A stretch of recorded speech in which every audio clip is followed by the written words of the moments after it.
నమస్తే, నేను Sreeja, tarot card reader, crystal healer and horoscope reader.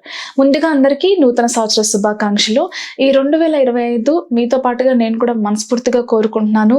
మీ అందరికీ మీ లైఫ్లో ఉన్న కోరికలు ఏవైతే ఉన్నాయో, అంటే ధర్మబద్ధంగా ఉన్న కోరికలు ఏవైతే ఉన్నాయో, మీ ఉద్యోగాలకు సంబంధించి, వ్యాపారాలకు సంబంధించి, పెళ్లికి సంబంధించి, సొంత ఇంటి కళ, అలాగే మీ ఆరోగ్యానికి మీకు అంతులేని ఐశ్వర్యం ఇవ్వాలి, ఉండాలి అని మనస్ఫూర్తిగా కోరుకుంటున్నాను. అలాగే మీ అందరికీ తెలిసిందే, యానిమల్స్ అంటే మనం అందరం కూడా చాలా అభిమానిస్తాము. మనలో కొంతమంది ఇంకా ఫిజికల్గా మెంటల్గా అబ్యూస్ చేసే వాళ్ళు ఉన్నారు. మీరు ఏం చేయకపోయినా పర్వాలేదు, కానీ దయచేసి వాళ్ళని ఏ రీజన్ లేకుండా కొట్టడం కానివ్వండి, ఫిజికల్ అబ్యూస్ చేయడం కానివ్వండి, మెంటల్గా టార్చర్ చేయడం కానివ్వండి చేయకండి. అది ఇప్పుడు కాకపోయినా కొద్ది రోజుల తర్వాత అయినా ఆ ఎఫెక్ట్ మీకు చాలా తీవ్రంగా ఉండే అవకాశం ఉంటుంది. కాబట్టి దయచేసి వాటిని హింసకి గురి కానివ్వకండి, చేయకండి. మీకు కుదిరినప్పుడు ఆహారం అందించడం, లేకపోతే నీరు అందించడం దయచేసి వాటికి చేస్తూ ఉండండి.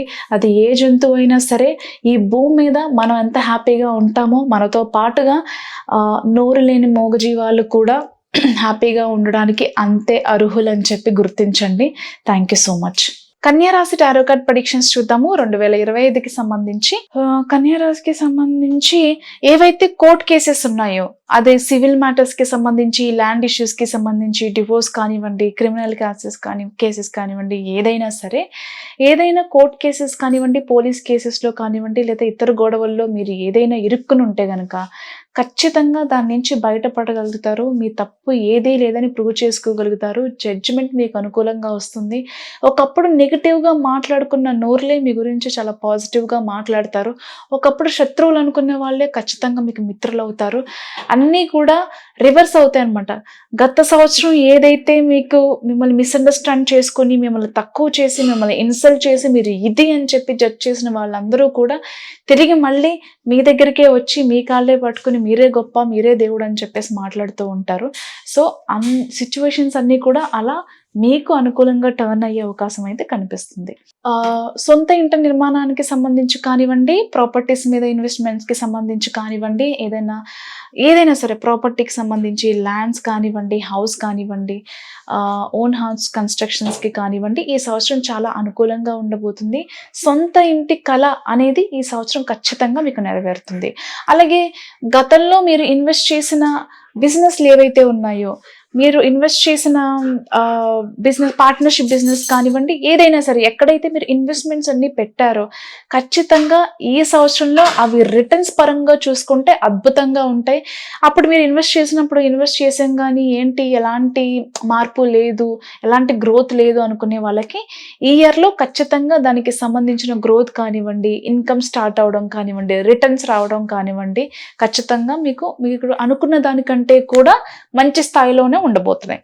చాలా మంది ఈ సంవత్సరం ఖచ్చితంగా స్పిరిచువాలిటీకి సంబంధించిన విషయాల మీద ఎక్కువ ఫోకస్ పెడతారు.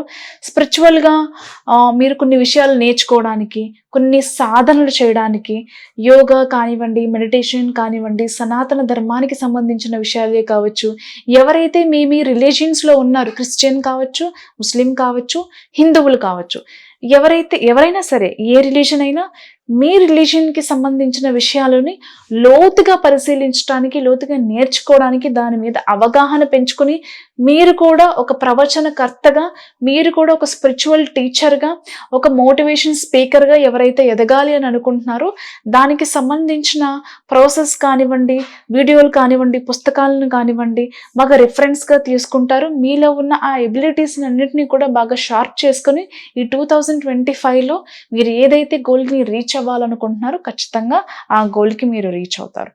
ఎమోషనల్గా బ్యాలెన్స్డ్గా ఉండడానికి ట్రై చేస్తారు. చాలా బ్యాలెన్స్డ్గా ఉంటారు, బ్యాలెన్స్డ్గా నిర్ణయాలు తీసుకోగలుగుతారు ఈ సంవత్సరంలో. అలాగే ఇన్వెస్ట్మెంట్స్కి సంబంధించి కొత్తగా ఎవరైనా బిజినెస్ స్టార్ట్ చేయాలి అనుకునే వాళ్ళు స్టార్ట్ చేసుకోవచ్చు. కానీ ఎవరితో అయినా పార్ట్నర్షిప్ వెళ్ళాలి అనుకున్నప్పుడు 1-2 సార్లు ఆలోచించుకోండి. ఖచ్చితంగా బిజినెస్ అయితే బాగుంటుంది. మరీ ముఖ్యంగా కెరియర్ పరంగా చూసుకుంటే చాలా అద్భుతంగా ఉండబోతుంది.